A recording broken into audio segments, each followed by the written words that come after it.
Hi guys, welcome back. Thanks for joining us again. And once again, my name is Adeola Fayehun. And right now we have the pleasure of having Professor Olufunke Okome in the house because we have to talk about women issue in this election. Thank you so much, Professor, for joining us on this election coverage. It's always a great privilege to have you in the studio. First of all, let's start out. What have you been hearing so far from people back home about this election? A lot of people have the hope that their votes would count, that there would be no rigging, there will be no violence. And there are people who are also looking for the victory of their the candidates they support. Okay. I have to say most of the people that are in the circles that I communicate with are pro-APC. Okay. But then, you know, I was born in Lagos and a lot of my people are still there. Okay. How optimistic are you so far that there would not be violence with this election? You know, I think it's always good to be mindful of the lessons of history. So if one would take history seriously, I think it would be extraordinary not to have any violence. As a matter of fact, there have been some movement in that direction, but it's not been too bad, all things considered. I am hopeful. I want to be optimistic and hopeful that violence is not a part of this election. Nigeria can't afford to shed any blood when it comes to questions of electing the people who should represent us. So I know that many people, you know, the people who fast and pray have been fasting and praying. The people who do the mosque have been doing that. I'm sure the people who worship other gods have also been appeasing their gods to keep violence out. Now, I hope the politicians are committed to no violence. And they did sign the two presidential candidates. They signed a peace accord. I hope they're doing so in a very serious-minded way because Nigeria has more serious challenges in front of it than, you know, trying to use jobless and destitute and desperate youth to perpetuate violence against your opponents. Well, today so far we've heard about Boko Haram killing people at a polling booth and also bomb explosion, and police actually detonated 2 bombs. A police officer was killed. Just before going on air right now, about 7 people were also killed. And I spoke earlier with Chief Olisamitu, the publicity secretary for PDP, and I asked him that I thought this was one of the reasons why the election was postponed, was to ensure that people in the northeastern part of the country are safe to vote. So as a Nigerian, do you feel disappointed in the fact that despite the 6 weeks extension, that this is still going on? According to him, he's saying that thank God that the election was postponed, it would have been worse. What do you have to say to that? I think that's unacceptable because it was unacceptable in the first place that they postponed the election. The pretext and justification that they're offering, that it's to make the lives of Nigerians more secure, that's been challenged right now. It's also the responsibility of the government that Boko Haram became the uncontrollable menace that it has presented itself to be now, because when Boko Haram just started, they didn't do the most basic job of a democratic and sovereign government that tries to ensure the basic security of its people and their welfare. They let the situation fester, and Boko Haram became, you know, uncontrollable. So it's the responsibility of the government, and it's very disappointing that you said you were going to postpone this election. First of all, then, where are the Chibok girls? I was just about to ask you that, speaking of Boko Haram, the Nigerian military has been rejoicing that they conquered Gwoza, which they believe is the headquarters of Boko Haram, but the girls are still nowhere to be found. Are you disappointed that we still don't know where the girls are and now we're having the election, and you know how do you react to that? I'm beyond disappointed. It's sad And it's unacceptable again that everything that the government is supposed to guarantee as a basic, minimum to people, the welfare, the well-being, the security of its people, it's not doing this. You know, these girls were abducted. A lot of time has been wasted. It's going to be a year next month. It's going to be a year on April the 14th. A lot of time has been wasted already in, just doing a whole lot of absurdity. There was a time they said they were found also. I think twice already. They've claimed they had found these girls and they never produced them. So my heart bleeds for the parents of these children. And I think that all Nigerians should see this as a very solemn time when our nation has failed these children.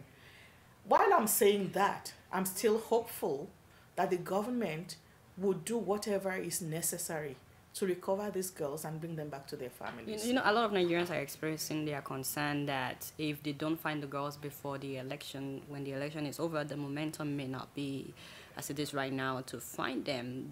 Do you have any confidence in the fact that the girls will still be a priority if this present administration should continue? And do you think it would have made a difference if we found the girls during this election? I think we should have, if I had my way, we would have found the girls a year ago. Okay, we would have found them immediately they were abducted. But, I think that Nigerians have to realize that when we have a political system that's a democracy, it's not a spectator sport. If you want your government to do something, you put pressure on them to do it. So if these girls are not found until these elections are over, and the present administration somehow wins this election, Nigerians, it is incumbent on all Nigerians to put pressure on this government to recover the girls. And every single mother and father in the country should take these children as though they were their own. If your child is lost, are you going to sit there carrying life on as normal, and saying that, well, we don't know where they are? It is unacceptable, and we should all take it as such. And speaking of women issues, this year we have another female contesting for the position of presidency, and this year the only female contestant. First of all, how do you feel about Professor Remi Sonaya? I don't know if you've been following her. That's her name, from the COA party. And are you impressed so far with her campaigns? I'm impressed by her courage, and I'm impressed by her tenacity, that she didn't give up, that she didn't succumb to the, the demoralization of not having the kind of money that it takes to function in Nigerian politics. And by the way, I don't approve of all this money that's being thrown around, whether it's in bags of rice and the condiments that are used to consume them, or in any kind of welfare package, or in any kind of, naira for vote or dollar for vote, as it may be. I am not pleased with this aspect of Nigerian politics. And if you look at the African continent, Nigeria is an outlier in terms of the influence of money on politics and the nitty-gritty of just these crude exchanges that go on. It's unacceptable. So in the face of all this, I think we should admire this woman for trying to put her voice out there, for having a platform that seems to be decent. But, I think that given the influence of money, people are not even hearing her voice. But it is notable and it's admirable, and I think that other Nigerian women should be inspired by this. Talking about women representation in Nigerian politics, are you disappointed or are you impressed? How come we still don't have a female governor in Nigeria yet? And, what's your opinion about that? We've actually had one. Dame, I think it's Virgie Etiaba. Oh, okay. Yeah, I think that's her name. Okay. In Anambra State. Okay. She took over from... she was the deputy. She was the deputy, and then she took over. Okay. I think, patriarchy is a very strong force all over the world. In Nigerian politics, it's particularly strong.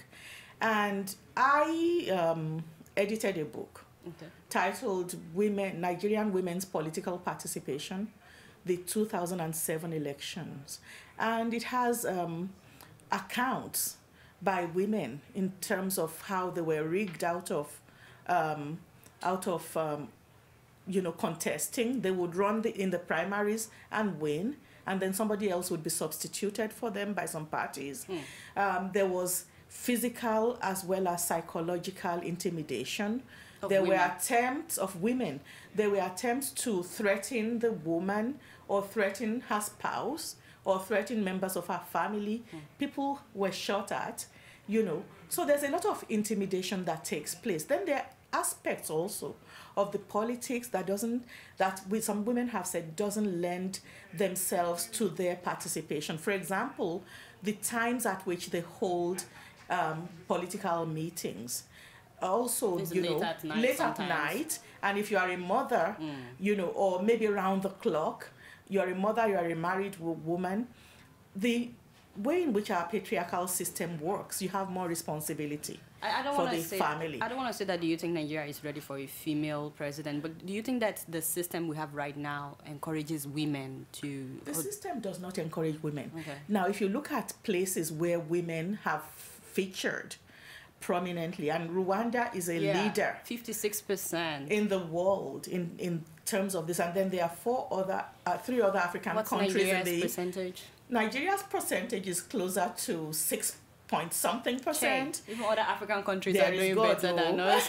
So this shows you the deep-seated animosity against women's participation. What people have done is to legislate, a quota for women. Okay. So that has to be done in a system like Nigeria that is determined not to have women's participation. I also want to remind people, that in the 1920s, actually, there was a Nigerian Women's Party. What? Okay, people need to know more about that. And then we'll talk about that another time, but that's impressive. Mrs. Fumilayo Ransom Kuti also organized Nigerian women to come together and have they didn't call it a political gathering, but a gathering of Nigerian women where they presented a manifesto in the 1950s. We need to go back to that. So, the idea that Nigerian women are not trying their best in this respect is wrong. The system is tapped against them, and we can correct that by hacking to the Beijing recommendations, and then looking at examples of other African countries where women have succeeded. All right, so we have to round up, but just my last question, your view of Nigerian First Lady that we have right now, and what you think should be the role of the First Lady henceforward. Well, our First Lady, I think, is a bold and irrepressible force of nature. Force of nature. Yes. Okay. But I do think that since I'm a teacher, I teach. I think that our first ladies need to embrace lifelong education and always be mindful of the fact that they are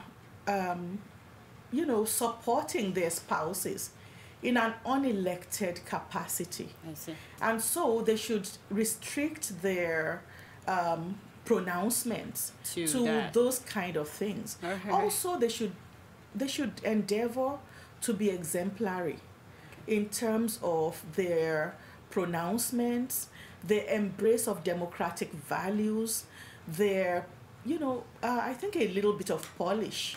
Thank you is so also much. Desirable. Thank you so much, Professor. I really appreciate having you in the studio. We're going to go back to the live update, and I'm sure people have really enjoyed all that you have to say about women participation. So guys, stay tuned. We'll be right back. Thank you.